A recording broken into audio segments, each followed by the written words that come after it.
আসসালামু আলাইকুম, সবাই কেমন আছেন? আশা করছি সবাই খুব ভালো আছেন। সবাইকে ঈদের শুভেচ্ছা জানাচ্ছি। ঈদ মোবারক। আজকে নিয়ে হাজির হয়েছি একদম পারফেক্ট একটা পায়েস রেসিপি, খাঁটি দুধের একদম চিনি গুঁড়া চাউলের একটা মজার একটা পায়েস রেসিপি। কতটুকু থিকনেস থাকতে হয় পায়েসে তা নিয়ে থাকছে আজকের ভিডিও, আর মাপ সহ বলে দিয়েছি। আশা করছি আপনাদের কাছে খুবই ভালো লাগবে। দেখতেই পাচ্ছেন আমার পায়েসটা কতটুকু থিকনেস হয়েছে। এটা মাপসহ না করলে এটা ভুল হয়, অনেক সময় বেশি ঝালঝালা হয়, এমনকি অনেক সময় বেশি টাইট হয়ে যায়। এই জন্য রেসিপিটি দেখলে আপনারা ক্লিয়ার বুঝতে পারবেন। এখানে আমি 1 কেজি দুধ নিয়েছি মেপে,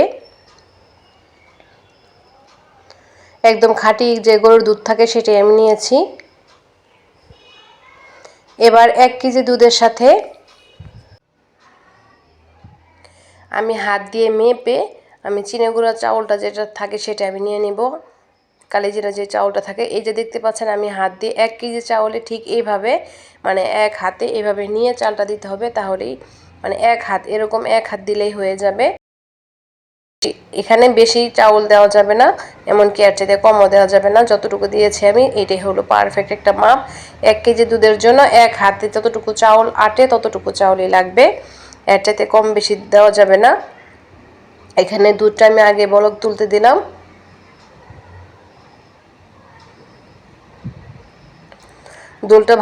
দুধটা ভালোভাবে জাল হওয়ার পর আমি আস্তে আস্তে চাউলটা আগে ধুয়ে নিয়েছি।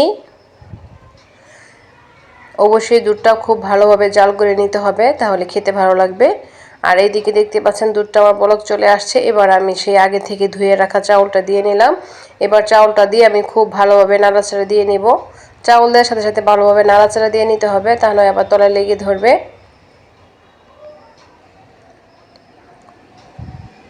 এবার চাউল এবং দুধটা আমি অনেকক্ষণ ফুটিয়ে নিব। চাউলটা খুব ভালোভাবে ফুটিয়ে নিব জাল করে।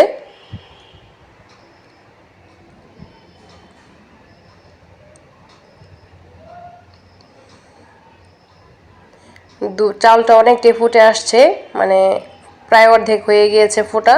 কিন্তু এই পর্যায়ে আমি চিনি দিব না, চিনি দেওয়ার জন্য আমার আরও টাইম লাগবে। এই অবস্থায় অনেকে চিনি দিয়ে ফেললে চাউলটা কিন্তু সিদ্ধ হবে না।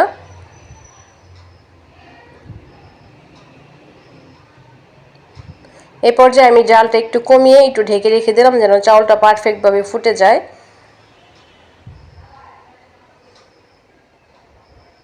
আর দুধটা অনেকটা ঘন হয়ে আসতেছে, অথচ চাউলটা কিন্তু এখনও ফুটেনি। এটা আরেকটু রেখে দিব, নর্মাল আছে।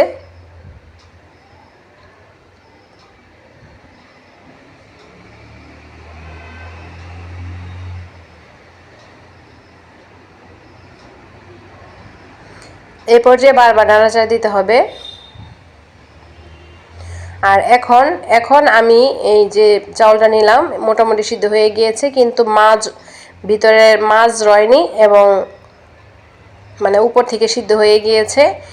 এবার আমি কিছু বাদাম কুচি দিয়ে নিলাম এবং দিয়ে নিলাম এলাচি এবং দারচিনি। এলাচি, দারচিনি এবং বাদাম কুচি তিনটা দিলে ফ্লেভারটা একদম অন্যরকম হয়, খুবই ভালো লাগে পায়েস। আর এবার স্বাদ মতো চিনি দিয়ে নিলাম, এখানে আপনারা কনডেন্স মিল্ক ব্যবহার করতে পারেন। এবার চিনি থেকে যে পানিটা উঠবে সেই পানিটা ভালোভাবে জাল করে নিতে হবে। আর স্বাদের ব্যালেন্স করার জন্য সামান্য একটু লবণ দিয়ে নিলাম 1 চিমটি। এই লবণটা দিলে পায়েসটা খেতে ভালো লাগবে। এবার বারবার ভালোভাবে অনবরত নাড়াচাড়া দিতে হবে, যেন তলায় লেগে না ধরে, যেহেতু এখন পায়েসের মধ্যে ঘনত্ব চলে আসতেছে।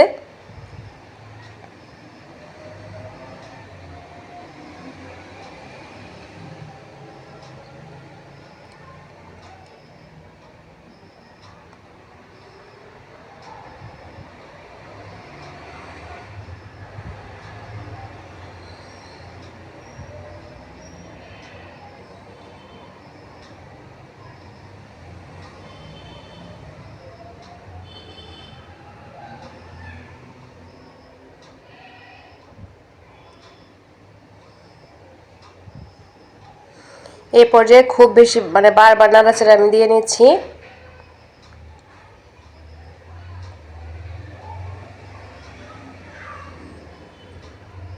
চিনির যে পানিটা আছে সেটা আমি ভালোভাবে শুকিয়ে নিচ্ছি।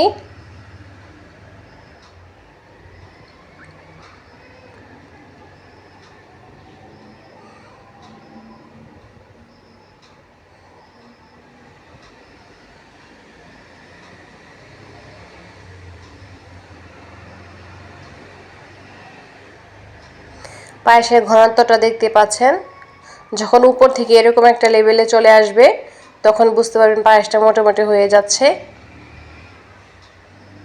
তারপর এটা আমি আরও নাড়াচাড়া দিয়ে নেব, একদম ঘনত্ব করে নেব, খুব বেশি ঘন করা যাবে না, তাহলে আবার টাইট হয়ে যাবে।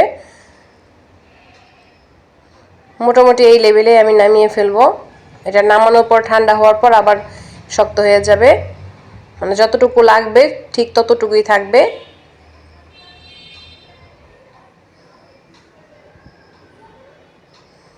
দেখতে পাচ্ছেন উপর থেকে যখন এরকম বুড়বুড়ি সৃষ্টি হবে তখন আপনারা এটা নামিয়ে ফেলবেন। আর এটা ঘনত্বটা ঠিক এরকম হবে, খুব বেশি পাতলাও না এবং খুব বেশি ঘন না।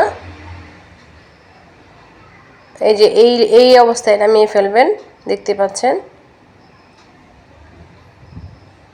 এটা চোখে আন্দাজে বুঝে নিতে হবে। এবার আমি চুলার জালটা বন্ধ করে দিলাম।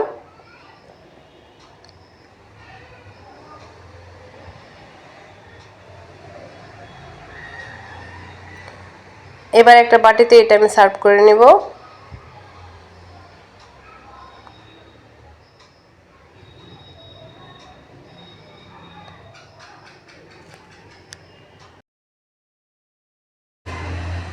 এবার একটা বাটিতে আমি সার্ভ করে নিচ্ছি।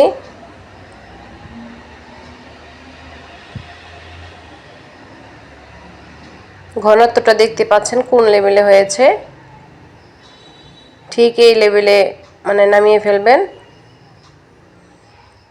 আর বাটিতে মানে ঢালার পর ঠান্ডা হওয়ার পর এটা অটোমেটিক ঠান্ডা হয়ে যাবে, মানে আর একটু ঘন হবে, তখন খেতে ভালো লাগবে।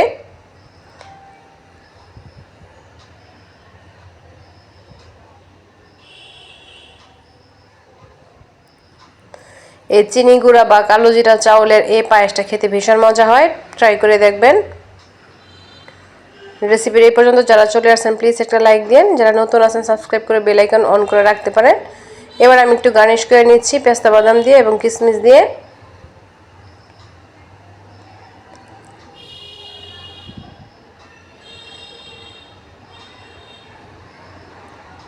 দেখতে পাচ্ছেন মোটামুটি মানে এখনও ঠান্ডা হয়নি, তারপর এতটুকু ঘনত্ব হয়েছে।